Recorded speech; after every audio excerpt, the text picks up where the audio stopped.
Bonjour, bonjour, bonsoir mes chers amis. De nouveau très heureuse de te retrouver, de vous retrouver, mon cher, ma chère. Si tu es seul à me regarder, nous sommes déjà deux. Et le Seigneur a dit, là où deux, trois sont assemblés à mon nom, je suis au milieu d'eux. Et je t'assure, je fais la chose qui me plaît le plus au monde. M'occuper et méditer sur la parole de Dieu. C'est pour moi un réel privilège que je me fais à moi-même de partager. Et si tu es branché de l'autre côté, bonjour, et sache que je suis contente que tu sois là. Et parce que Jésus est avec nous et que l'objectif de ce message, en fait, tu le comprendras. J'aimerais chanter un chant qui m'a accompagné dans ma jeunesse et qui m'accompagne encore aujourd'hui. Il m'a fait un bien fou. Ceux qui le connaissent, chanter avec moi. Si ça te dit. Est-ce que c'est comme ça?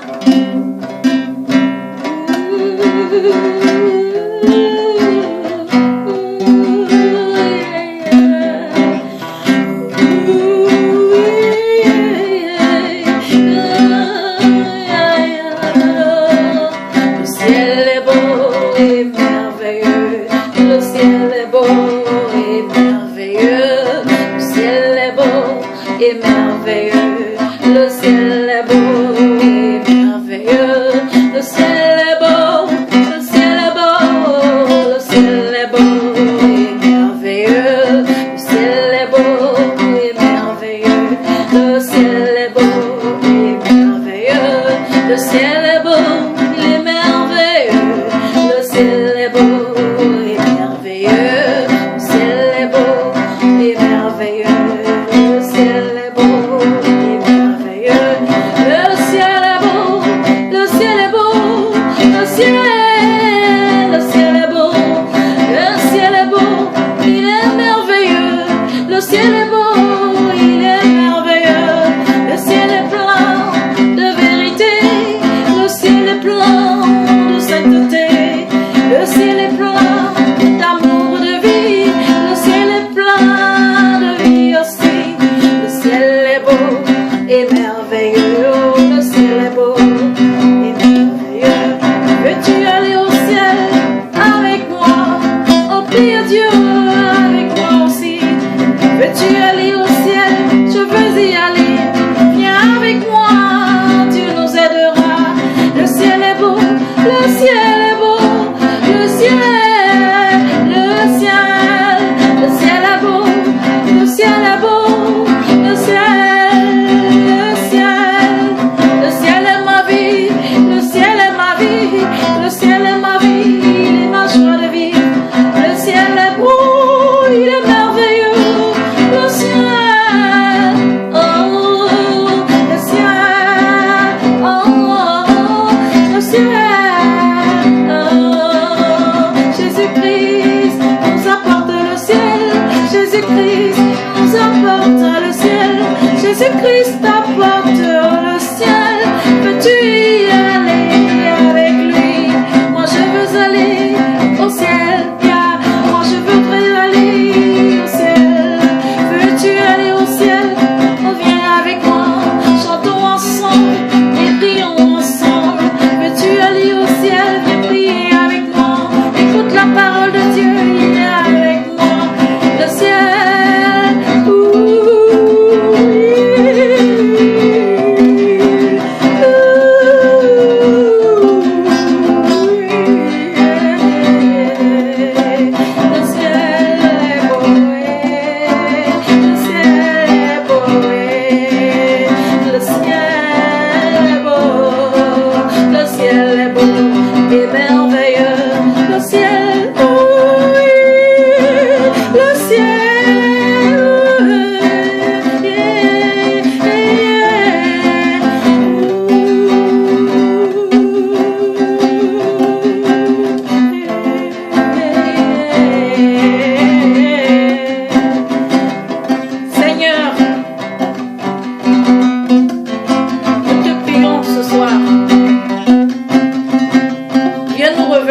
Le ciel, et pour quiconque est loin de la vérité. Je te prie, Seigneur,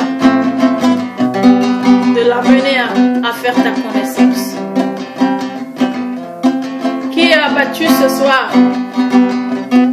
Seigneur, nous prions pour celui qui est abattu, afin qu'il puisse connaître, recevoir la vision de ta parole, celle qui remplit, celle qui délivre.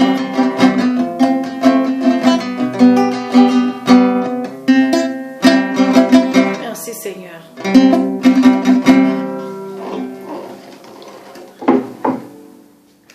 Alors, c'est difficile d'arrêter, mais nous allons continuer notre thème et nous allons le terminer.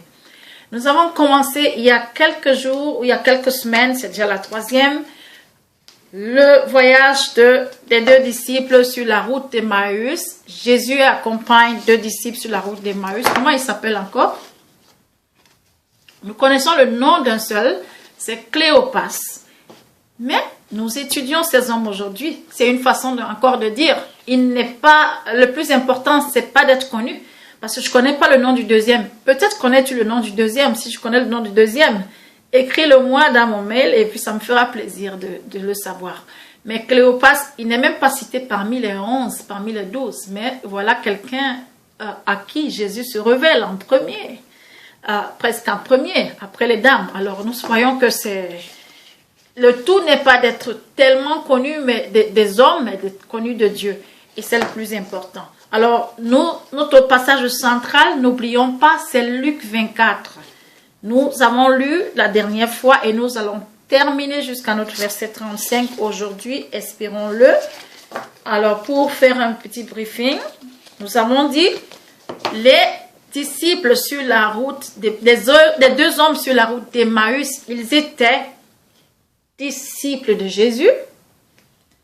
Voilà quelque chose qui les distingue. Ça veut dire qu'ils avaient accepté les conditions de disciple-là qui consistait à se repentir, abandonner son péché, le confesser, être baptisé et suivre Jésus-Christ. Ils avaient accepté de suivre Jésus. Jésus est celui qui faisait tant de miracles et de prodiges. Et Jésus-Christ, ils ont fait de ce Jésus-Christ la priorité de leur vie. Nous voyons à quel point Jésus est important pour eux. Ils parlent de Jésus-Christ 2 heures de chemin. Ils parlent de Jérusalem. Ils connaissent la vie de Jésus. Ils connaissent les détails. Et lorsque Jésus voit que tu t'entretiens à son sujet, Jésus vient et fait route avec toi. Et nous sommes sûrs qu'il est là ce soir. C'est la bonne nouvelle. Jésus est là ce soir et il va nous aider au travers de la parole. Et puisque Jésus était là, je voudrais encore souligner un aspect qu'on a oublié la dernière fois ou bien qu'on n'a pas vu la dernière fois, que moi je n'ai pas vu la dernière fois. Ces hommes-là ne connaissaient pas Jésus, celui qui les aborde sur le chemin. Je ne sais pas dans quelle ville tu vis. Que ce soit au Cameroun, mon pays, j'imagine la petite ville des Écarts. Là encore, c'est possible d'aborder 2 inconnus et de leur dire, mais de quoi parlez-vous? Ils vont vous répondre en langue, ça passe. Mais déjà, dans la grande ville Yaoundé, ça devient difficile. N'en parlons plus de la ville où je suis, en Allemagne. Je ne peux pas l'imaginer. Un inconnu qui vient trouver 2 personnes inconnues à elle, et leur demander, mais de quoi parlez-vous? Mais je t'assure que si tu as de la chance, ils vont te donner un regard, sinon c'est tout. Ils vont peut-être rigoler et passer, mais celui-là, il se mêle de quoi? Il ne connaît même pas. Ils se sont arrêtés quand Jésus s'adresse à eux, qu'ils s'arrêtent devant un inconnu. Jésus leur pose la question. Est-ce que ce soit Jésus ou que ce soit les 2 personnes, voilà un reflet de société idéale pour moi. S'adresser aux hommes tout simplement parce qu'ils sont hommes, pas parce que je les connais. S'intéresser à ce qui les intéresse. S'intéresser à ce qui les préoccupe, voilà encore une qualité que Jésus nous apprend. Et ces hommes aussi, ils avaient quelque chose, un dépôt. Ils se sont arrêtés pour écouter un inconnu, bien qu'avec arrogance au départ, en disant, mais qui es-tu? Toi, tu es le seul à ne pas savoir. Mais ils l'ont écouté. Et lui, le Fils de Dieu qui sait tout d'avance, n'a pas dit, oh, laissez, je connais tout. Il les écoute Et ces messieurs ont l'occasion en or de déverser leur âme, tout en disant qui est Jésus pour eux. Ils ont dit 2/3 qui était vrai. Jésus-Christ est celui qui était un prophète en puissance et en parole. Il a été crucifié parce que les souverains sacrificateurs l'ont livré, ils l'ont tué. C'était juste tout ça là. Et quand ils se disent, à la fin, leur illusion sort. N'oublions pas, je veux le rappeler, c'était la semaine passée. Et le but final, c'est nous arrivons là, à la vie comblée. Mais entre qui est Jésus pour toi et la vie comblée, il y a l'illusion. Après, nous allons voir ce chemin qui va nous conduire à la vision et à la mission. Le fait qu'ils aient dit 2/3 de la vérité et qu'1/3 soit une illusion ne les disqualifie pas. Pourquoi? Premièrement, ils avaient peut-être des raisons humaines pour que leur foi soit illusoire. Ils avaient vécu quelque chose avec Jésus-Christ, dans leur marche. Ils avaient vécu en Jésus qui ressuscitait les morts. Ils avaient connu un Jésus qui ouvre les yeux des aveugles, qui multiplie le pain, pas pour 10 personnes, mais pour 5 000, et il y a des restes. Ils ont connu un Jésus-Christ qui guérit les aveugles, qui fortifie les jambes qui étaient paralysées. Ils ont connu un Jésus-Christ qui pleure quand Lazare meurt et qui le ressuscite en même temps. Ils ont connu un Jésus miraculeux qui fait des miracles de tout genre. Alors ils se sont dit, l'esclavage des Romains, c'est petit aux yeux de Jésus. Il va le faire. Son heure n'est peut-être pas encore arrivée, mais il le fera. Voilà, malgré le fait que Jésus leur ait dit, nous l'avons vu cela la dernière fois, quand nous l'avons lu dans Luc 9, nous avons vu Jésus leur dit, qui suis-je pour vous?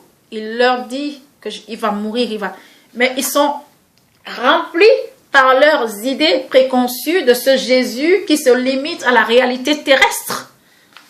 Et cette illusion est encore ancrée en eux, et c'est ce qui ressort quand ils disent, en répondant à Jésus-Christ, ils lui disent, nous avons espéré.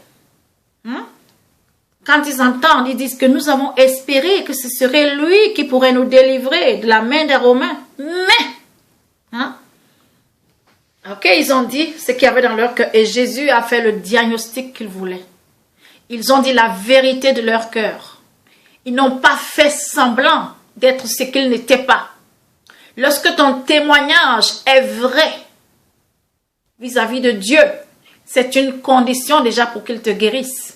Si tu viens à Jésus-Christ, ou bien si tu fais un témoignage faux sur ta personne, comment veux-tu que tu sois guéri? Quand tu veux passer pour être ce que tu n'es pas aux yeux des hommes, comment veux-tu la guérison?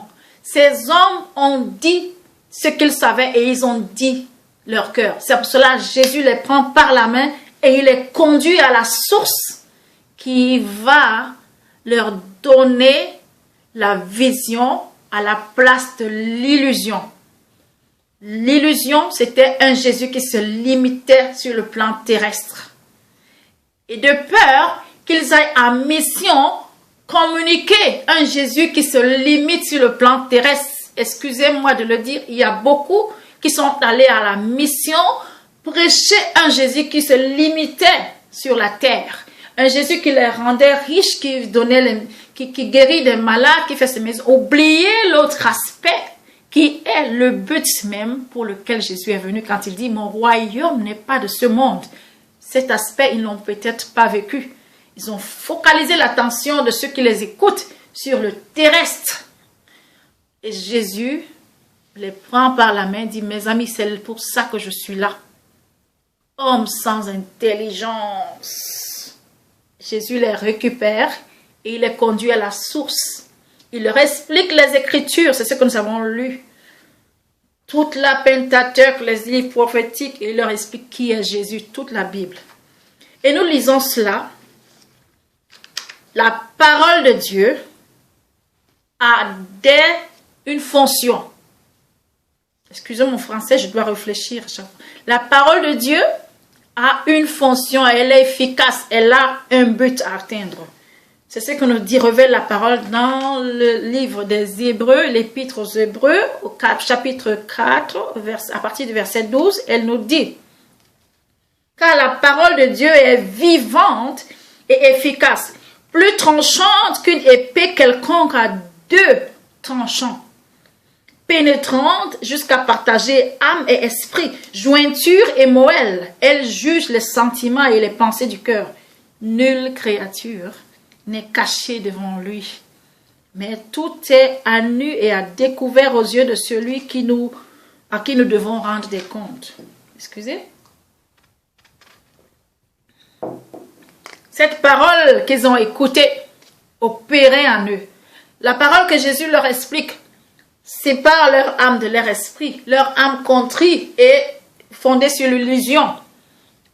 Jésus leur parle et il se passe quelque chose. Ils se détachent peu à peu de leur âme qui est limitée à la terre et leur esprit s'élève. Et pendant que leur esprit s'élève, que dit la parole de Dieu encore en ce qui concerne la parole? Que nous dit Romains 17, chapitre Romains, c'est dans l'épître aussi dans le Nouveau Testament, juste après les Actes des Apôtres. Ainsi, la foi vient de ce qu'on entend, et ce qu'on entend vient de la parole de Dieu. Parce qu'ils ont écouté ce qu'il fallait. Leur illusion commençait à s'estomper. Je ne sais pas ce qui entretient ton esprit. Tu as peut-être fait de Jésus la priorité, mais tu es encore au niveau physique. Quand tu n'as pas vu un chrétien depuis 20 ans, tu te demandes, mais qu'est-ce que tu es devenu toi? Est-ce que tu as une nouvelle maison? Tu as une femme et des enfants? Tout est terrestre, mais tu te demandes peut-être pas quelle est la dimension dans laquelle Jésus t'a emmené. Ça ne te concerne peut-être pas, tu te limites au niveau terrestre. Tu vis encore dans l'illusion. L'illusion qui malheureusement est le centre, le message central de beaucoup de chrétiens dans les églises. On regarde Jésus par rapport à ce qu'il fait à l'extérieur dans les vies physiques des gens. On espérait que c'est Jésus qui nous libérerait de l'esclavage des Romains. Qui est Jésus pour toi? Est-il celui qui se limite au niveau terrestre? Laisse la parole de Dieu t'amener là où il faut.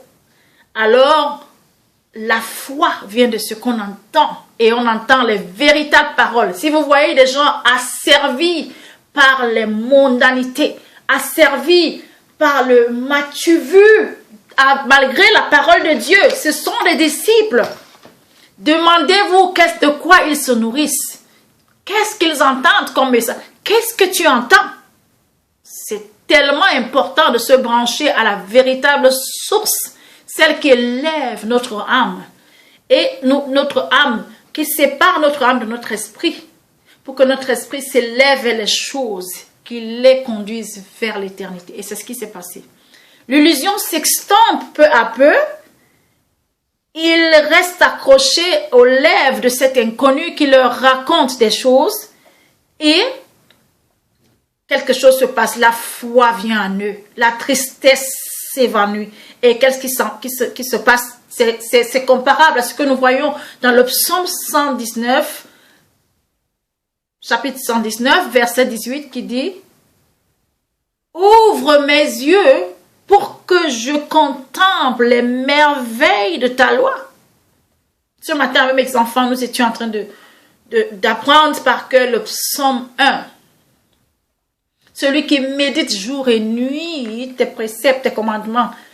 Heureux l'homme qui ne marche pas. Ça, c'est en allemand que nous le faisions. Mais ça veut dire méditer jour et nuit la parole de Dieu. Et le psaume 119 pouvait dire...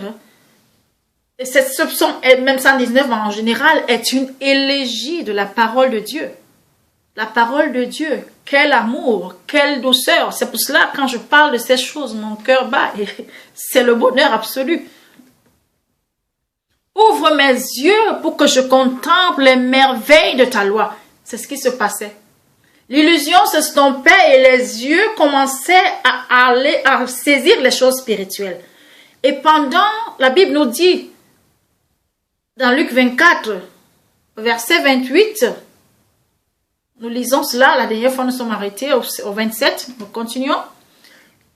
Lorsqu'ils furent près du village où ils allaient, c'était Emmaüs, excusez-moi, ils parurent vouloir aller plus loin, mais ils le pressèrent en disant, reste avec nous, car le soir approche, le jour est en son déclin. Il entra pour rester avec eux. Reste avec nous. Ils le pressèrent. Jésus-Christ n'avait pas l'air de rester, il voulait partir. Mais ils le pressent. Pourquoi? Ils ont saisi la véritable réalité qui rend heureux. La réalité qui ne leur permet pas de s'enfermer dans leur tristesse. La réalité qui sépare l'esprit de l'âme. L'âme abattue qui ne constate que les choses du monde.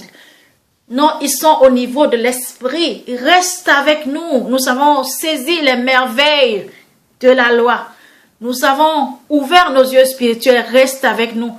Et comme ils veulent convaincre Jésus, ils trouvent des prétextes. Il fait soir, il fait nuit, la nuit tombe. Reste avec nous. Je vous assure, quand vous aimez quelqu'un et que vous voulez profiter de la bonne chose qui est en cette personne, ou de la compagnie de cette personne, vous trouvez de bons prétextes. Je me rappelle quand mon mari voulait m'épouser. Comme on n'avait pas l'occasion de se rencontrer beaucoup, il s'est proposé pour être mon encadreur à l'époque. J'écrivais ma thèse doctorale et il s'est proposé parce qu'il avait déjà, la sienne était déjà ancienne, il avait l'expérience dans ce domaine et il s'est proposé de m'encadrer. Tout simplement pour avoir un point de rencontre. C'était un bon prétexte pour pouvoir mieux me connaître. Quand tu aimes quelqu'un, tu trouves le moyen de le rencontrer. Le moyen de, quel que soit le cas. Qu'est-ce qui nous arrive dans notre quotidien? Nous trouvons le moyen de ne pas rencontrer Jésus. Je travaille beaucoup, je suis occupée, j'ai des enfants, je dois les prendre, je dois les ramener. Mais si tu es honnête, le temps que tu passes dans la salle de prof en train de discuter avec les gens pour chercher un peu de compagnie, tu peux te retirer pour trouver le Seigneur. Tu peux trouver le temps, trouver le prétexte pour pouvoir rencontrer ton Dieu. Et c'est ce qui s'est passé. Ils ont trouvé ce qu'il fallait pour retenir Jésus-Christ. Et c'était quelque chose de déterminant, de décisif pour eux. Qu'est-ce qu'ils font? Ils le pressent et Jésus entre. Jésus entre, il entre dans la maison et il s'assied à table avec eux. Quelque chose s'est passé. Il n'est plus le Jésus qu'ils ont rencontré sur le chemin. Il est le Jésus qui entre dans leur intimité. Il le presse de rentrer. Viens chez nous. La Bible, ça me rappelle, la Bible nous dit, je crois 1 Thessaloniciens 5, 17, priez sans cesse. Priez sans cesse. Ressemble à presser Jésus. Jésus, j'ai besoin de toi. Pour en arriver là, il faut connaître. Ils sont accrochés à ses lèvres parce qu'il leur révèle un autre monde. Et qu'est-ce que ça donne? Tant qu'il s'assoit à table avec eux, il reçoit le pain que Cléopas et son ami lui donnent. Jésus brise le pain et voilà que les yeux s'ouvrent. À la place de l'illusion, ils ont la vision. La véritable vision. Ah, voilà Jésus. Voilà le point culminant de la communion. Ce n'est plus le Jésus que je rencontre qui entretient mon illusion. Je voudrais un nouveau travail, Jésus te donne. Je voudrais une nouvelle voiture, Jésus te donne. Je voudrais une maison, Jésus te donne. Tu as à quel niveau on passe le temps à se comparer les uns les autres? Non, ça c'est de l'illusion. Ils ont laissé Jésus entrer dans leur intimité. Ils ont laissé la parole de Dieu dans son intégralité agir, séparer l'âme de l'esprit. Cela a élevé leur esprit ils ont connu la véritable vision. Et qu'est-ce qui se passe dès qu'ils ont la vision? Voilà Jésus. Il disparaît tout de suite. Il voulait les emmener à croire, bien que étant invisible. Il n'était plus dans un domaine du visible. Mais il l'avait promis, il nous a promis dans Matthieu 28, 20. Je suis avec vous tous les jours jusqu'à la fin du monde. Il est avec nous tous les jours jusqu'à la fin du monde. Jésus est ici. Il est ici jusqu'à la fin du monde. Il restera avec nous. Donc Jésus était là, mais il s'est fait invisible pour un peu de temps. Et eux, qu'est-ce qui se passe? Tout à l'heure, ils ont dit à Jésus, il est tard, reste là, ne pars pas.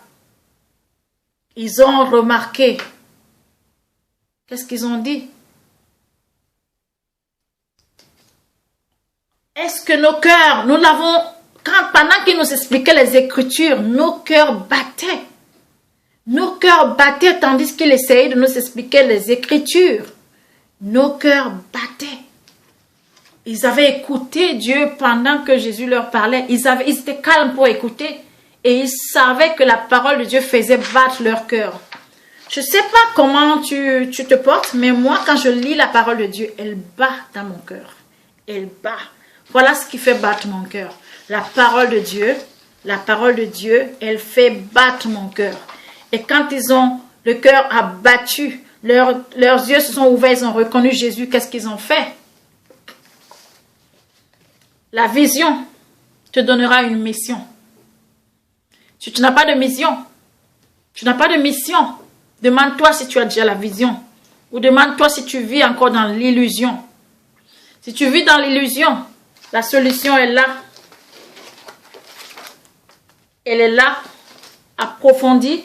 Elle te conduira à la vision. Tu laisseras Jésus entrer dans l'intimité de ta vie. Et la mission, elle est inévitable.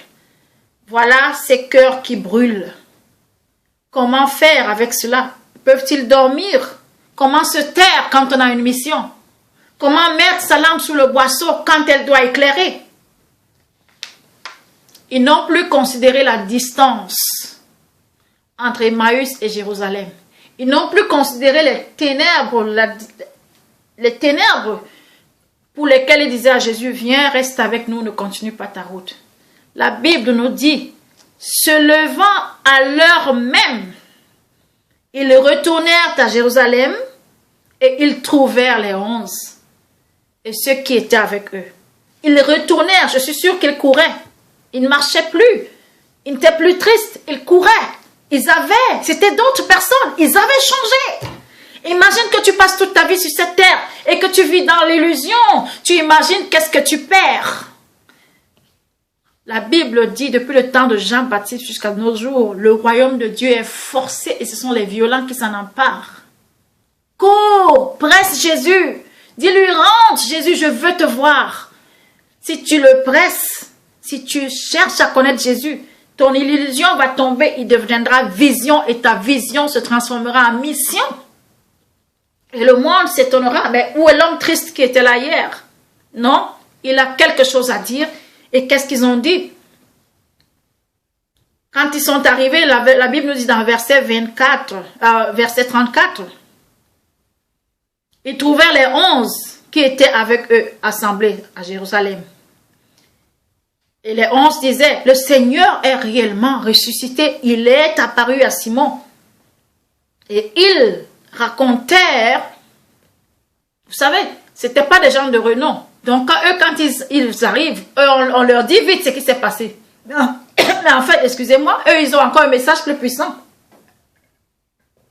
Ils ont déjà mangé avec Jésus avant. Ils ont un message un peu supérieur. Mais ils se sont dit, voilà les deux qui sont partis, les deux faibles, là, les deux poltrons un peu apeurés, là. Ils viennent, ils sont d'autres personnes.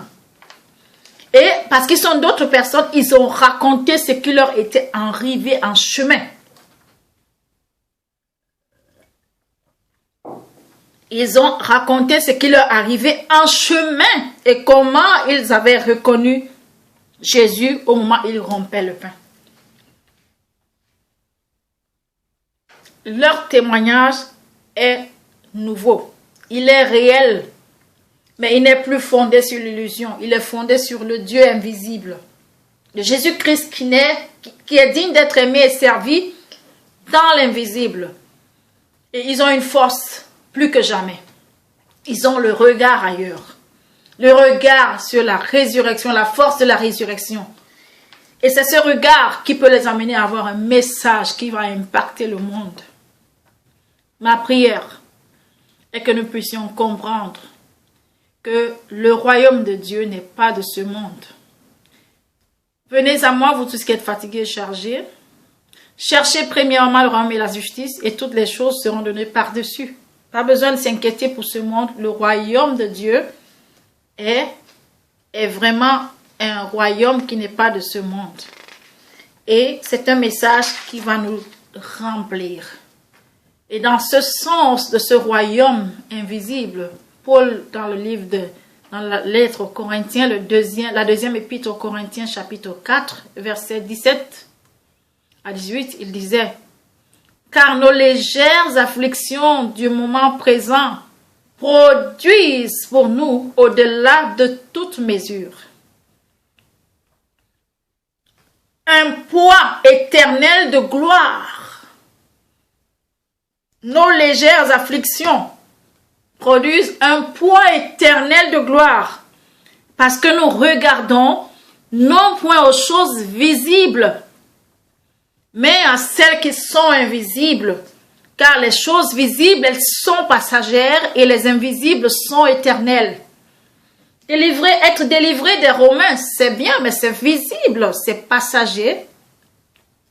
Mais les choses éternelles, elles sont invisibles. Les choses invisibles, elles sont éternelles. Et voilà la mission.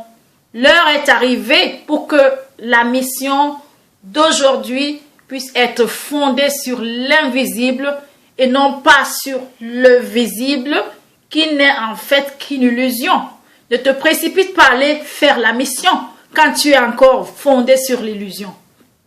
Laisse Jésus-Christ et sa parole être imprégnées en toi et te libérer de l'illusion pour que tu reçoives sa vision qui va te permettre d'avoir une véritable mission qui est celle de son cœur. Que Dieu nous aide à pouvoir le voir dans sa plénitude et de saisir les réalités invisibles et célestes qui sont éternelles. Que Dieu nous bénisse. À la prochaine séance, nous avons terminé avec sur le chemin d'Emmaüs. Nous en avons terminé. Et la prochaine fois, il faudrait que je vous dise ce que moi-même j'ai vécu sur mon chemin. Comme l'on dit Cléopas, ils leur racontèrent ce que eux-mêmes ils avaient vécu sur le chemin. Si tu es intéressé par donner un témoignage, contacte-moi. Nous allons raconter ce que nous avons nous-mêmes vécu. Bon week-end et que Dieu te garde.